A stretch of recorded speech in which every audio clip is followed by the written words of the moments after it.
I have never considered myself violent or vindictive. However, a recent experience has made me look at life differently. Because of what happened, I resorted to manipulation so that the guilty would be punished. My love for my wife was based on her honesty and simplicity. We always found topics to talk about. But everything changed at one point when one evening I decided to check my laptop. Since childhood, my dream was clear and achievable. I dreamed of the sky. I didn't just want to be close to the clouds. I aspired to cut through them at high speed, leaving a jet engine trail behind me. My father often joked that I started walking late because I always dreamed of flying instead of walking on the ground. This dream of flying wasn't just a childhood fantasy, it became my compass. In school, when we were asked about our future profession, my classmates talked about wanting to become doctors, teachers, firefighters. I stated without hesitation that I would become a pilot. My words elicited smiles and encouragement, but I saw a note of doubt in the eyes of the adults.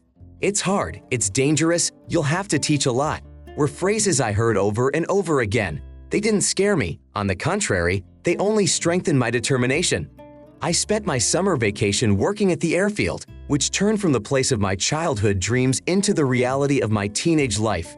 I helped out in the hangars, watched the mechanics work, and sometimes, by sheer luck, I was allowed to sit in the cockpit of an airplane as the pilots checked systems before flight. However, as is often the case, life rarely takes a straight and predictable path. My ambitions encountered an unforeseen obstacle that made me reconsider my entire future path. It all started on an ordinary day at the flight school I enrolled in after graduating from high school. It was a time when my dream seemed so close that I could almost touch it with my hands. I was one of the top students in flight school. The instructor saw in me not only enthusiasm, but a real talent for flying. This day promised to be significant, my first solo flight. Everything seemed like a dream. The anticipation, the excitement, the last instructions from the instructor. I felt absolutely ready for this challenge, for the step towards my dream. However, a few minutes before takeoff, the unexpected happened. During pre-flight maneuvers on the ground, I miscalculated my distance and speed. This led to a minor but significant incident. The airplane was damaged, and although I was unharmed, the consequences of this moment proved to be career-defining. I spent the following weeks visiting the doctor, undergoing checkups, and eventually received a nasty verdict. The injury sustained in the accident disqualified me from receiving my professional pilot's license. It was a blow from which I could not recover for weeks. The adjustment period was difficult. I had to accept that my path to the sky was closed forever. The decision came unexpectedly, but it felt right. I turned my attention to law. It was a field that had always interested me, although it had previously seemed nothing more than a distraction from my main goal. Law offered me a new challenge, a new arena for success, and most importantly, an opportunity to help others. While the dream of flight taught me to strive for the impossible, law taught me the value of logic, order, and fairness. I realized that even if I couldn't touch the sky, I could leave my mark on earth by helping those in trouble or facing injustice. My path to my dream was redefined, and I found the strength to accept the new reality and move forward. Despite all the obstacles, despite such a tragic fate, I was not discouraged and began to study law. Eventually, I managed to get back on my feet. I completed my studies and started working in a small law firm. It was during that period of my life that I met Cheryl. Our meeting happened one evening at a coffee shop after work. Cheryl was working as an accountant for a small company. Her optimism, cheerfulness, and easygoing personality immediately attracted me. We started dating and our relationship grew rapidly. We both felt that long-awaited feeling of true love that so many people talk about but few people experience. A year later, I proposed and Cheryl said yes. Soon, Cheryl gave birth to our 2 boys. However, as with any story, there came a point when our idyllic life was disrupted. Small disagreements began that in any other context would seem insignificant, but they gradually accumulated. I was busy with work and raising the children, which seemed to leave us as a couple with less and less time. I noticed that our conversations became more superficial, and the evenings we once spent discussing our dreams and plans became infrequent. Attempts to restore our closeness seemed like temporary solutions. I knew something needed to change, but I didn't know where to start. My attempts to dull my anxiety with work only made things worse, leaving Cheryl feeling even more alone. I suggested that Cheryl see a marriage counselor. asking if we had any problems in our relationship, something that was bothering her. She replied curtly that we were constantly having disagreements and that it was starting to bother her. "I'm fine, and I think we're doing fine. I don't see the point of going to a counselor." I didn't put any pressure on Cheryl by suggesting that she might be on her period. I didn't like the way she answered me, but on the other hand, I was beginning to think that maybe she really did have her period. I was making up problems in my head, even though everything was actually fine. This went on for a few more months until one evening I heard a notification on my laptop. It was an email from an unknown address. Opening it, I found words that were hard to believe. The anonymous sender claimed to have seen Cheryl with another man, and it had happened far more than once. Accompanying the words were pictures of my wife embracing an unknown man. The man's face was hidden in all the photos. There were also pictures of them walking around the city, sitting in restaurants and entering hotels. I wasn't naive enough to immediately believe the pictures from the internet. The next morning I went to work and called my friend Donald, who had helped me out many times before. I explained the situation to him and asked him to keep track of where my wife would be going after work today. If she was with a man, he was to let me know immediately. Donald agreed to help. I didn't see the point in hiring private investigators, as it would take too long, and I'd already had the pictures. I just wanted to confirm my suspicions through a friend. In the evening, as I was finishing work and about to go home, Donald called me with some big news. According to him, Cheryl had indeed been cheating on me. She left work early, took a cab to the Bell Hotel where she met a man, and spent about an hour in the room with him. This news came as a surprise to me, as I trusted my wife and thought the photos were fake. But my friend's words confirmed my worst fears. I realized I had to do something about it. I thanked Donald and headed home. Cheryl greeted me as if nothing had happened. This both angered and reassured me because I wanted to teach Cheryl a lesson and she didn't need to know that I knew anything. The next day, I received another letter from an anonymous sender. This time, the letter contained pictures of a more intimate nature that showed an act of infidelity. The photo showed my wife in the company of another man in intimate moments. I didn't know who the sender was, but all indications were that it could have been her lover. Paranoia gripped me and I began to suspect that something serious was being plotted against me. Uncertainty about what to do next plagued me, but I had irrefutable evidence of the affair. I decided I had to protect myself and, if possible, secure our children's future. That same evening, Cheryl shared with me that her parents had invited us to spend the next week with them. She asked me what I thought of this offer. I replied that I would not be able to go because of work. Cheryl then decided to go with the kids herself, leaving me home alone for the next week. This gave me the perfect opportunity to put my plan into action. I was still hesitant, but I was sure she was cheating. It seemed that her lover was anxious to uncover their secret affair.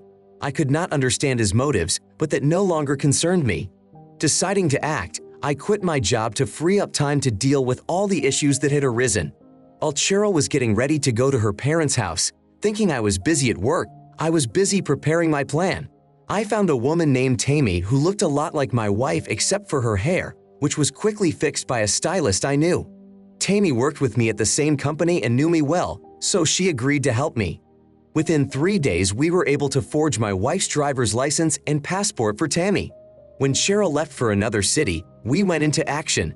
The first thing we did was go to the bank where, with Tammy's help, I withdrew all the money from our joint account and blocked Cheryl's credit cards.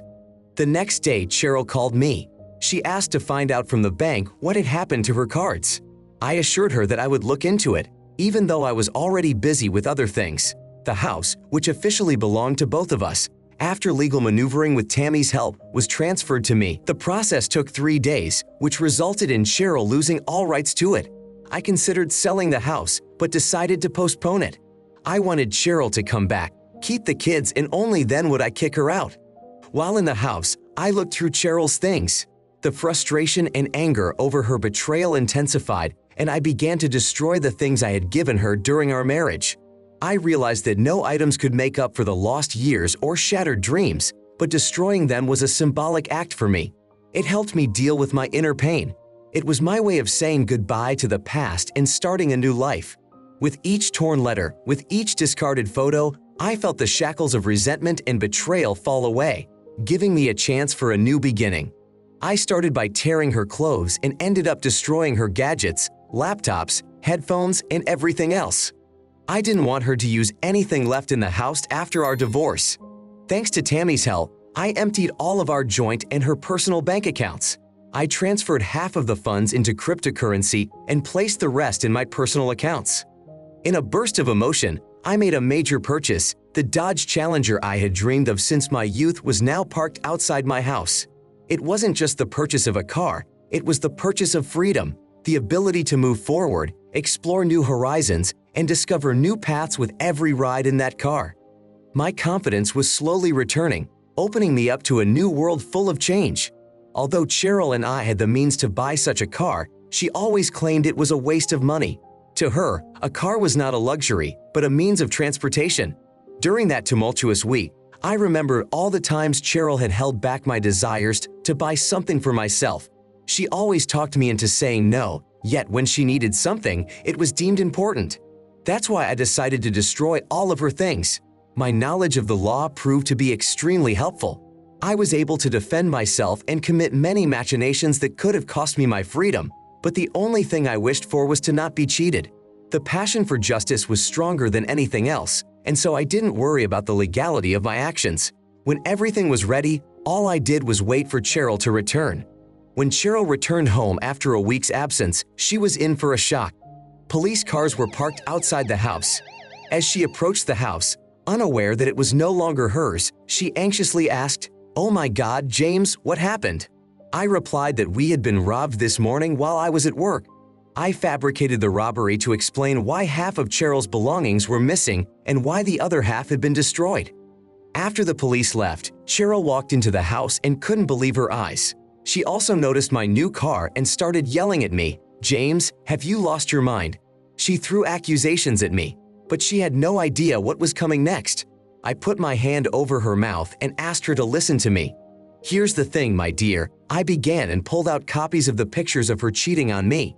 "I think you realize what these pictures are. Lying and making excuses is pointless. I've already filed for divorce, accusing you of adultery." Cheryl looked confused, clearly not expecting this turn of events. "But how do I not understand?" she said, reminding me of the first month of our relationship when she seemed so innocent and kind. "You can't stay in the house until the court decides, as legally it doesn't belong to you anymore, and the kids will stay with me too," I said, handing her a paper with an official stamp on it. She looked at it and cried, but I was indifferent to her tears. "You are to blame for this. When you decided to cheat, you should have realized the consequences of your actions," I continued. "However, I can make a concession if you tell me who your lover was and why you decided to cheat on me," I said. All I heard from her at that point was, "Go to hell." She turned around, got in the car with the kids and drove away. I wasn't worried because I knew the kids would be returned to me in a day or two. The fact that I didn't find out who my wife had cheated on me with remained unresolved. A couple days later, Cheryl came to my house alone. She didn't even have money for lawyers. She couldn't even take care of the kids. She was trapped. All her accounts were locked. Our house no longer belonged to her. "I get what you're doing. What do you want?" she asked. Before answering, I asked for her cell phone. She wondered why I asked her just to show me the screen. She showed it to me. I saw that there was a voice recording app running on her phone. I took her phone, turned off the recording, deleted it, and continued the conversation. "I need you to voluntarily divorce me and not claim any of my personal property. Then I'll return all your money," I said, knowing she had no other choice. "You promise you'll pay it all back?" she asked. "I promise," I said, tentatively crossing my fingers on my left hand. I gave Cheryl some money for a while, thus assuring her that I wasn't going to cheat her. She willingly believed me. The kids stayed with me, so I was happy as time went on until the trial. I took the kids back to my parents and focused on selling the house. I was the only one who owned it, and my now wife officially had no claim to it. My goal of selling the house as soon as possible before the trial was successfully accomplished. Cheryl didn't suspect a thing. I didn't even know where she lived or with whom, but by then I was indifferent to her and her lover. I assumed she was probably living with her lover because she had nowhere else to go. Maybe if Cheryl had come clean about everything and said she wanted a divorce, I would have acted without too much trouble. But instead, she made me a cuckold. I lost my childhood dream, but I will never lose my honor and dignity. The divorce process was easier than I expected. Cheryl was without an attorney, so it went through on my terms. Our house together was no more. She had no claim to my car, although the Dodge Challenger was officially registered to her.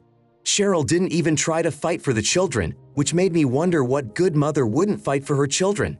Cheryl agreed to all my terms and didn't try to object. She assumed she would get $500,000 after our divorce, but the only thing she would end up getting was nothing. "Do you really want to end it all just like that?" She asked so meekly and even sweetly that for a moment I considered forgiving her. But I realized I couldn't. "There's no other outcome possible. My trust in you is shot, and I suggest we just break up," I said, and she just nodded in response. "Okay, and you'll return the money right after the trial?" she asked. It always amazed me how naive she was to believe that I would give her the money back.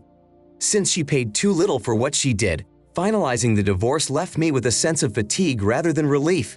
After all the formalities of the divorce, I changed my phone number and moved into a new house. While the new house was being renovated, I decided it was too early for the kids to move out, so I started looking for a new job to keep myself busy and distract myself from the heavy emotional state of the divorce. I currently work at a small grocery store. It was there that I met Beverly, who became the bright spot in the whole story. She owned the store. She had inherited it from her parents. We soon started dating, and after a month and a half, I felt like I was starting to get my life back on track. My friend Donald and I met at a bar for a drink. I wasn't planning on drinking, but I wanted to meet up as I hadn't seen him since I asked him to look after Cheryl. It was the perfect opportunity that night. I drove to the bar in my car and ordered a non-alcoholic cocktail because Beverly doesn't like the smell of alcohol. Donald was acting strange. Within the first 10 minutes of our conversation, he started to get annoying, asking about things he shouldn't have known about. He was interested in the money I had promised Cheryl after the divorce, trying to find out where I was hiding the kids and how I had managed to pull off the whole scheme against Cheryl to sell the house and cancel the accounts. I knew right away that this conversation was not a friendly one. "What's with the interrogation, buddy? How do you know all these details?" I asked. "Cheating women is just wrong, you know," he said. I replied that I wasn't cheating anyone, I was just taking what was rightfully mine. "You should have just divorced her instead of taking everything away from her," he objected. I said I just brought her back to the level she was at when we met. It was only fair. I immediately knew something was wrong. "What do you mean? I should have just gotten a divorce. What are you talking about? You pull these schemes, but you can't understand the basics," he said. "I'm that anonymous sender," he admitted. Everything became clear in my mind. "Are you saying you're my wife's lover?" I asked. "Bingo, dude, you finally get it." He paused for a moment and continued, "You should have just divorced Cheryl instead of completely ruining her life. We love each other and your marriage was the only obstacle. So dude, if you want to stay healthy and avoid future problems, you need to give all the money back." He said this and I started looking around the corners of the bar. I saw two big guys looking at me suspiciously. "You need to pay back $500,000 plus moral compensation for all the stuff you destroyed," he said. "What if I refuse what you're offering?" I asked. "Then you'll be lying in the hospital, and believe me, your injuries will be far more serious than that incident at the flight school," he said, hitting me where it hurt. I decided to take matters into my own hands. "When do you want the money I owe you?" I asked. "Right now," he replied. "But I have nothing on me now," I said. "Then you'll lie in the hospital until you pay off the whole ward." He said these words and raised his left hand. I saw the very guys from the corner start to move towards us. I quickly got up from the table and ran to the exit, got in my car and saw two big guys running towards me. I quickly started my car and drove off. I spent the evening with Beverly thinking about what had happened. I found it hard to believe that loved ones could do this to me. I was grateful that I was able to protect myself during that time. The next day, I contacted one of my former clients whom I had once saved from jail. I gave him Donald's address and asked him to explain that blackmail would not be tolerated. The next day, I was sent a video of Donald on his knees apologizing to me, stating that he no longer had a claim against me and was not demanding anything. I also decided to compensate Cheryl, realizing that she was going through a difficult time. It was a small but symbolic amount. After resolving all my past affairs, I decided to focus on the present. Step by step, I moved forward, leaving the shadows of the past behind and looking to the future. My relationship with Beverly symbolized a new chapter in my life filled with hope and optimism. Together, we created a unique union based on mutual understanding, support, and genuine concern for each other. Her presence in my life reminded me that love is possible at any age and after any challenge. With each day spent in the company of Beverly and my children, whom we eventually took into our new home, I realized more and more that life after divorce was not the end of the road, but rather a new beginning. I also decided to return to my professional career as a lawyer. This time, I opened my own agency, renting a small space and hiring staff. Working with a team was a source of new achievements and satisfaction. By taking charge of projects, I discovered my ability to inspire and motivate my team, together achieving remarkable results. My successes at work filled me with pride and confirmed that, despite all the vicissitudes of the past, I was capable of moving forward, reaching new heights and making a positive contribution to the lives of others. In those moments, I realized how deeply the life lessons learned over the past few years had ingrained themselves into my being. They have taught me to appreciate every minute, to find joy in the little things, and to not be afraid to set big goals for myself. I have realized that happiness is not an end goal, but a journey we choose to take each day. It is within our power to create a life filled with meaning, love, and fulfillment. A few months later, I met with Donald and Cheryl on neutral territory. They admitted their mistakes and apologized. They acknowledged that they should have been straightforward with me right away. I easily forgave them, excited about the opportunity for Cheryl to meet with the children. They asked for financial help, being in dire financial straits, but I decided that everyone should work out their own problems and take responsibility for the consequences of their actions. They silently understood my choice. Thus, step by step, I continued my journey forward, grateful for every lesson life had taught me. I was ready for new challenges and adventures, confident that no matter where the road would lead me, I would always find the strength to continue believing in myself and the bright future that lay ahead. That's the end of the story. Please share your opinion in the comments. We'll be interested to know your reaction. Also, don't forget to put a like and subscribe to our channel. That way you won't miss new, no less interesting and exciting stories. Thank you so much for watching my video and your time. Please subscribe to my channel and click on the bell button. Also, I am very interested to know your personal opinion about this story. You can write it in the comments. I will definitely read it and reply to you personally.